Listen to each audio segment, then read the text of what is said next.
Mientras en Brasil se oculta la protesta contra el gobierno de Temer, en Venezuela se inventan falsas protestas y se inventan falsas dictaduras.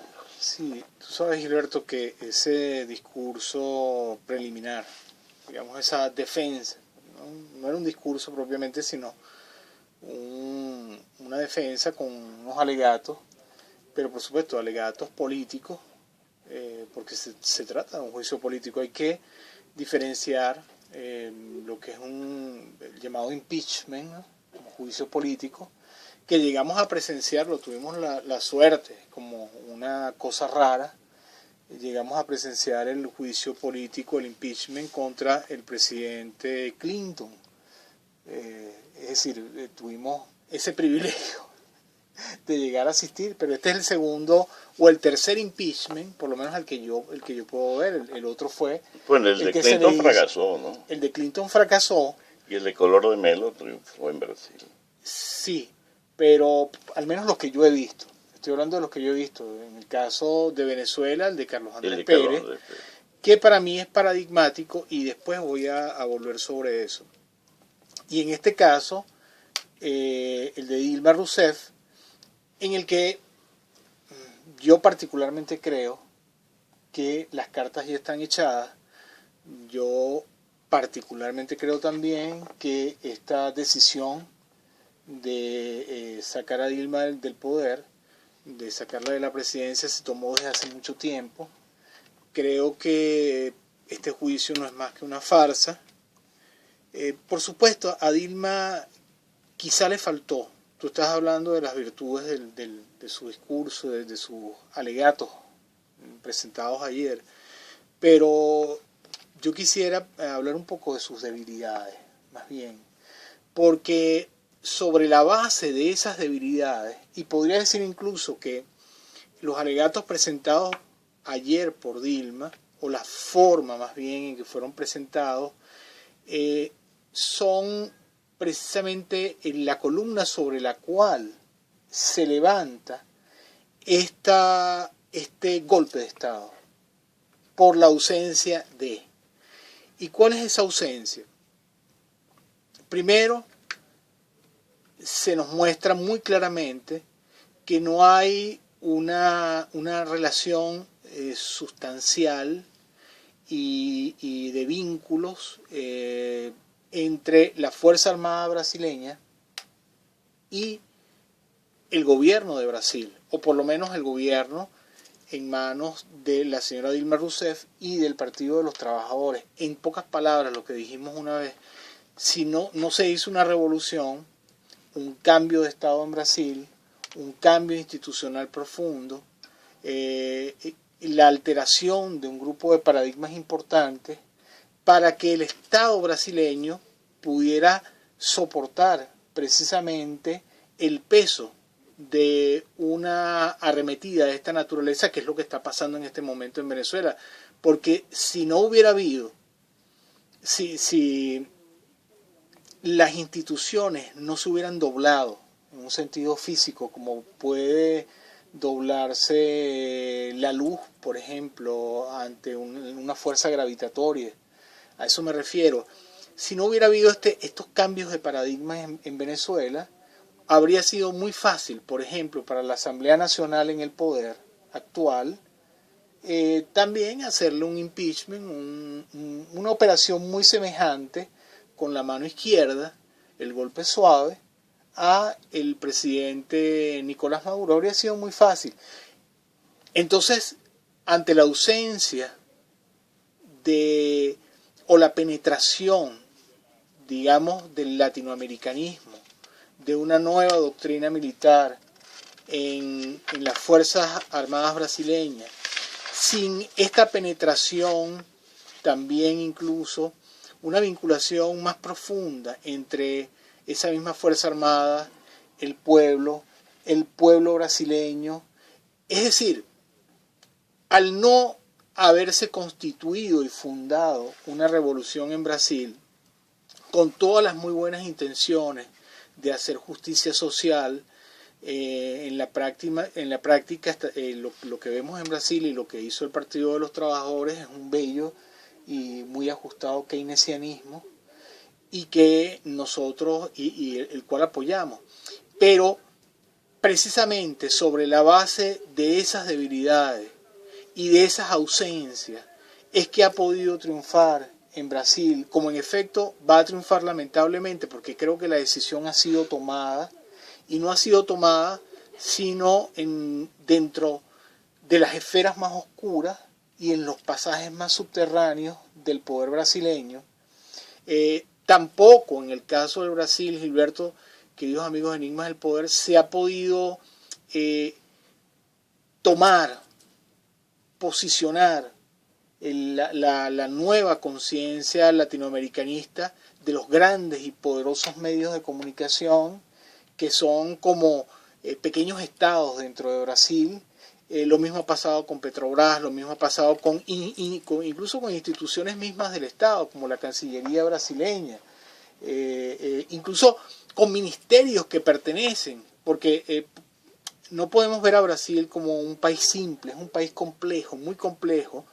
Si los Estados Unidos son complejos, podemos ver una pequeña réplica de lo que es los Estados Unidos en el Brasil, que era lo que en algún momento se intentó hacer, o los centros de poder intentaron hacer con Brasil. Si en Estados Unidos, por ejemplo, la CIA es un enorme estado dentro de los Estados Unidos capaz de tomar sus propias decisiones y efectuar a voluntad sus propios actos, independientemente de la voluntad del presidente de los Estados Unidos, por ejemplo.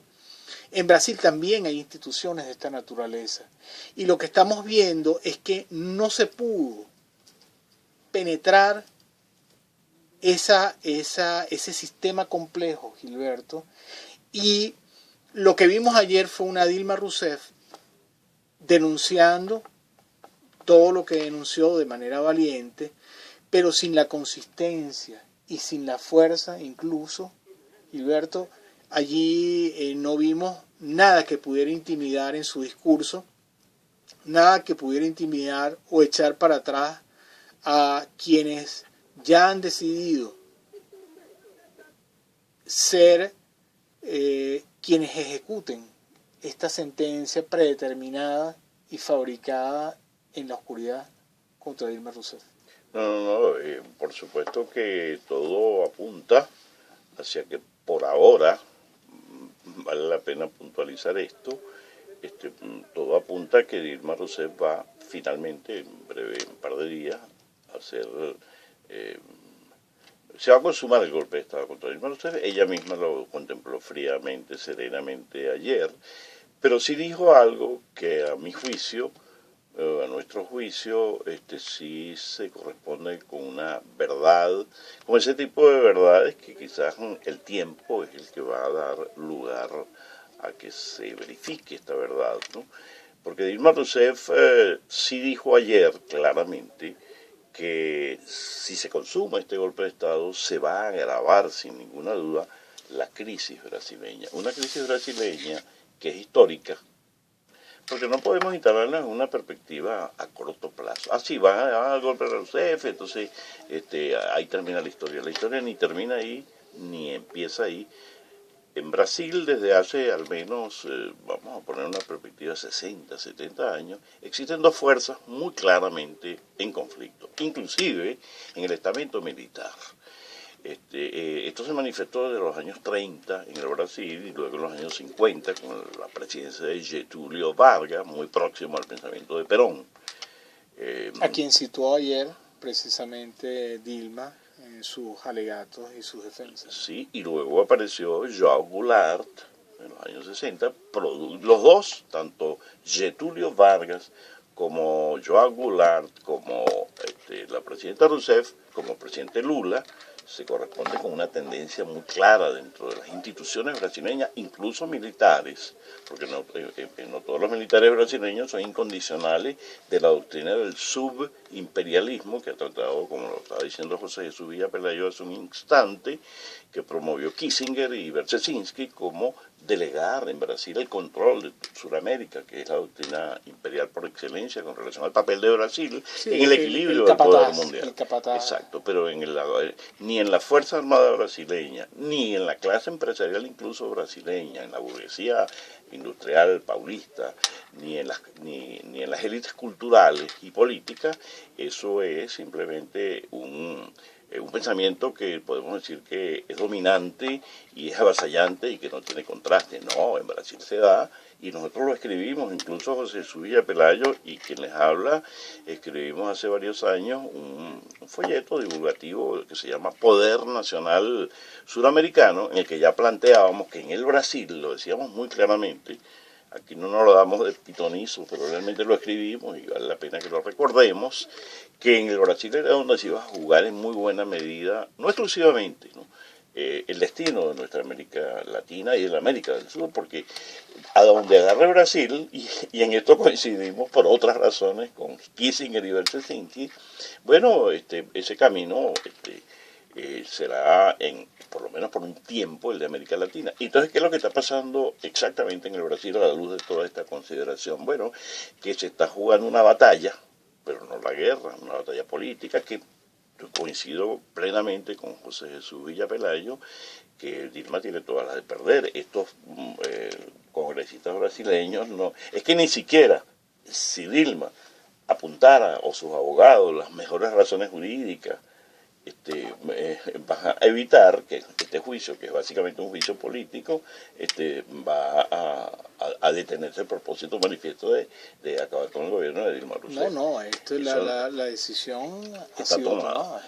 Bueno. Entonces, ¿qué pasa? Pero aquí no termina la historia. ¿Por qué no termina la historia? Esto sí lo dijo ayer claramente. La crisis brasileña se va a profundizar. Ya hay reacciones muy fuertes, no solamente las reacciones de calle, que existen. Durante toda la Olimpiada hubo protestas manifiestas del pueblo brasileño con su consigna central de Fora Temer, ocultadas por la prensa. Pero fíjate, Gilberto, todo lo que dices es cierto. Existen, por supuesto, todos estos dualismos, por decirlo de alguna manera, conflictos de poderes e intereses. Pues, ¿no? Sí, los intereses de los trabajadores y del pueblo brasileño y los intereses de las cúpulas y de las élites privilegiadas. No, pero es que incluso las élites en alianza en alianza con el poder imperial. Pues, también están divididas ideológicamente, doctrinariamente, y como tú lo dijiste también, la Fuerza Armada. Pero el hecho de que no se haya aprovechado el tiempo, no hayan sido capaces en el Partido de los Trabajadores de diseñar y ejecutar cambios profundos, los cuales, por cierto, está planteando en este momento Dilma. Por eso te digo. En la Constitución brasileña, la cual ella defendió en sus alegatos el día de ayer, pero por otro lado ella lo sabe y lo sabe perfectamente, que sin una transformación institucional y doctrinaria e ideológica en el Brasil, sería imposible continuar con estas reformas impulsadas. Completamente de acuerdo. Como que si el reformismo brasileño... Creo que ya ella se dio cuenta de eso, claro. Lo tiene en cuenta, pero vamos a un corte de la estación y regresamos. Sí, regresamos en breve. Adelante. Desenredar misterio, enigmas del poder.